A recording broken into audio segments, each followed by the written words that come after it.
We can play some rock and roll. Аз съм Искрен Цанов и днес ще говорим за игрите. Нещо, което ни отвлича времето от нещо. Мисъл, правим нещо, все пак. Да, като се замислиш, игрите ти доставят много удоволствия, като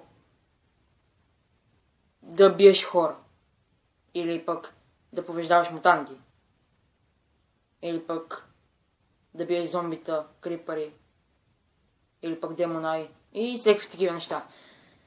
Добре, мисля, че сетихте за кои 3 игри ви споменах. Ако сте, напишете отдолу в коментарите. То демонай и зомби и крипари се сещате, но третата коя ли е? Не е с биенето на хора. Като аз имам и е хакната. Да, няма значение.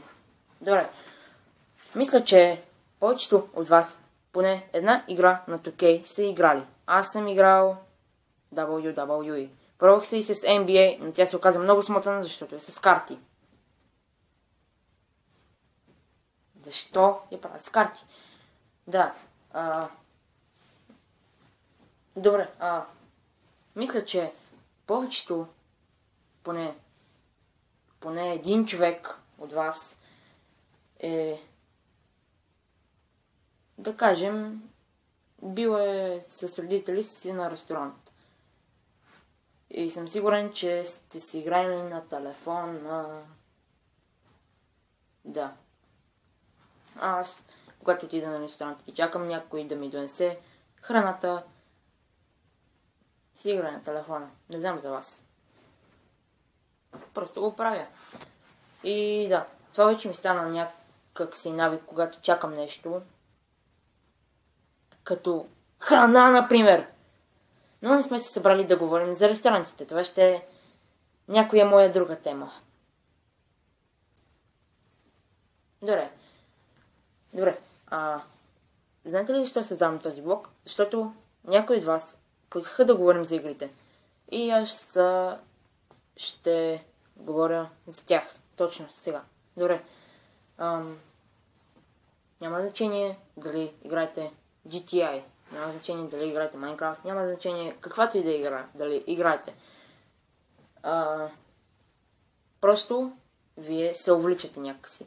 И аз понякога, когато играя Minecraft, толкова много се увличам и се намирам всякакви възможни работи. Да отида на риболов, да се бия да чакам нощта.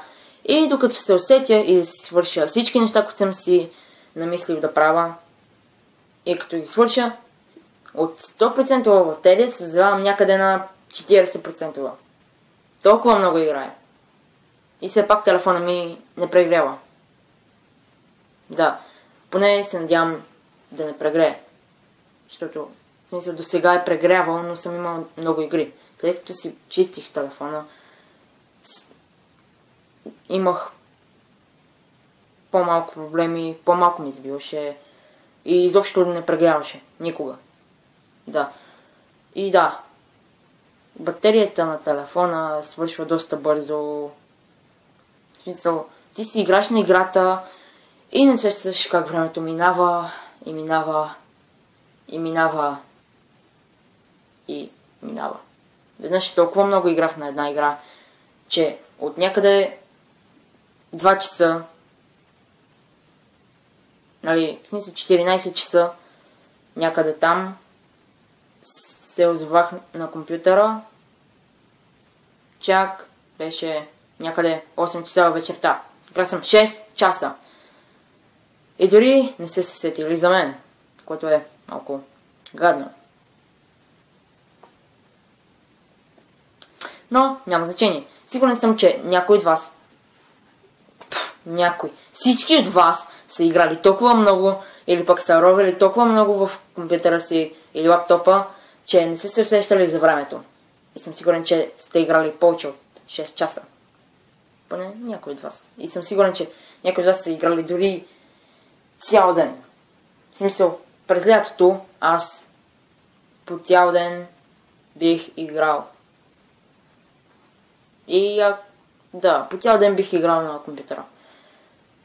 Да, но това няма значение, защото Просто времето е хубаво и родителите ви казват, излизай навън, остави този телефон, излизай навън.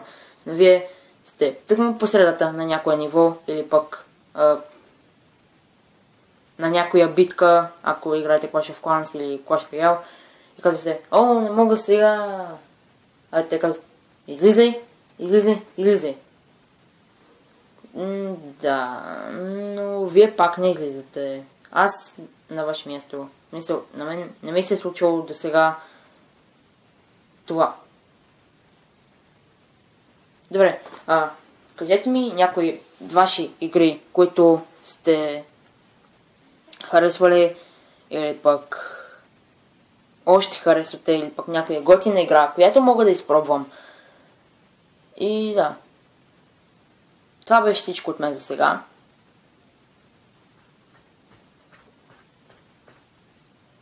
И до следващия път. Чао.